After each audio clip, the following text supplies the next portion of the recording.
प्रकाश अपनी पत्नी रेखा और बेटी बबीता के साथ रहता था।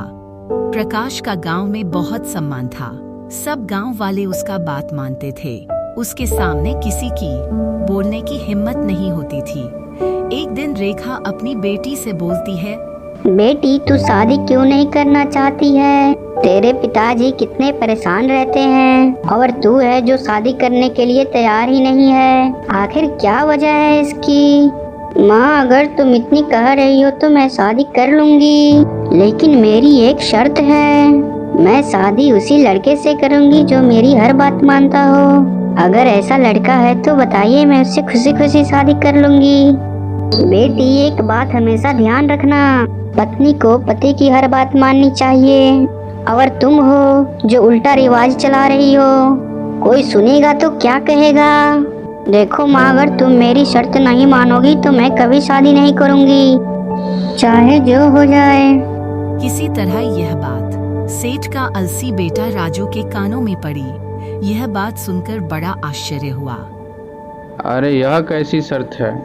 मैं इस लड़के का घमंड चकनाचूर कर दूंगा। मैं भी आज कसम खाता हूँ, मैं इसी लड़की से शादी करूंगा और इसकी कोई बात नहीं मानूंगा, चाहे जो भी हो जाए।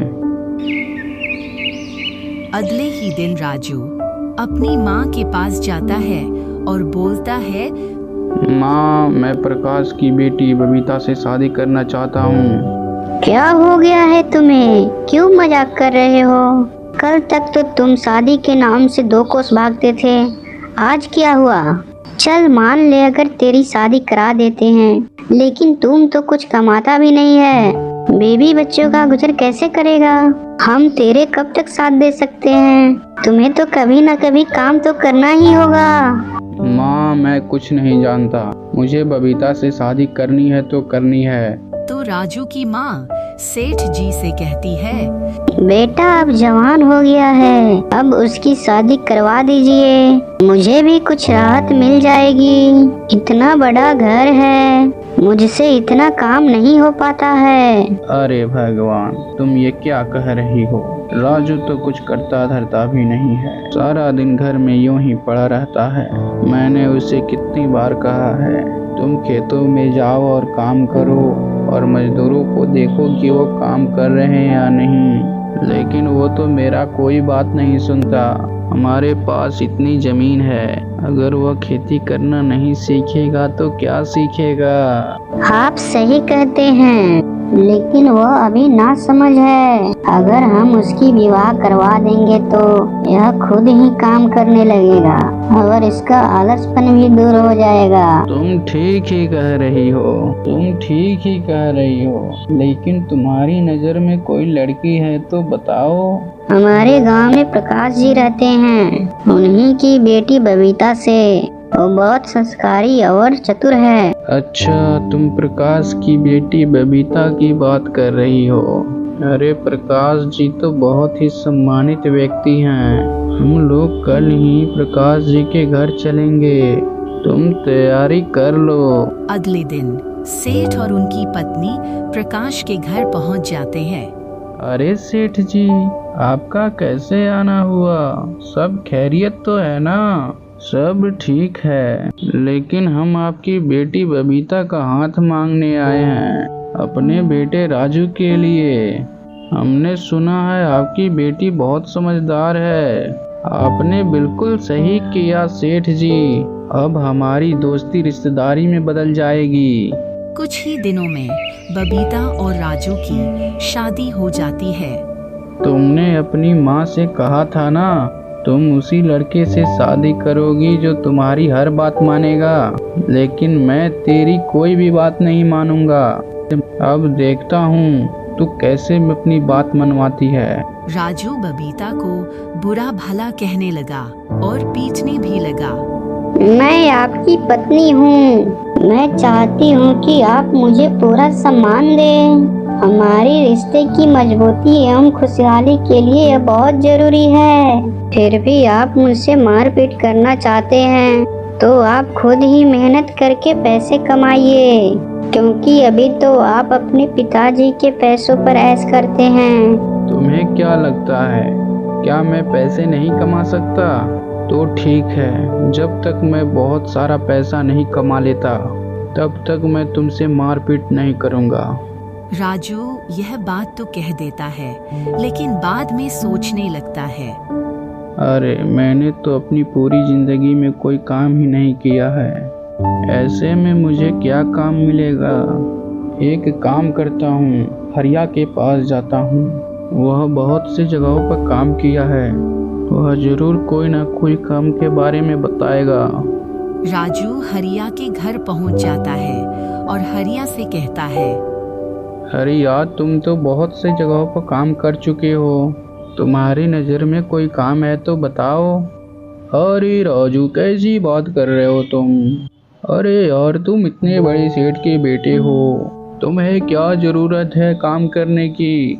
काम करने की ज़रूरत हम जैसे लोगों की है। देखो हरिया, मैंने किसी से शर्त लगाया है, उसका मानना है कि मैं मेहनत करके पैसे नहीं कमा सकता। देखो राजू, हम लोग मेहनत मजदूरी करके खाने वाले लोग हैं, लेकिन तुमने तो अभी तक मेहनत मजदूरी किया भी नहीं होगा, इसीलिए तुमसे हो नहीं पाएगा। तुम और कोई काम देख लो जिसमें मेहनत कम हो और पैसे ज़्यादा मिले। इतना कहकर हरिया वहां से चला जाता है और राजू को बहुत गुस्सा आता है। तभी उसको याद आता है कि उसके पास बहुत जमीन है। मेरे पास तो खेतों की कोई कमी नहीं है, क्यों ना मैं खेती ही करके पैसे कमाऊं। फिर वह अगले दिन खेतों में जाता है और खेतों की जुताई करता है और धान का बीज लगता है।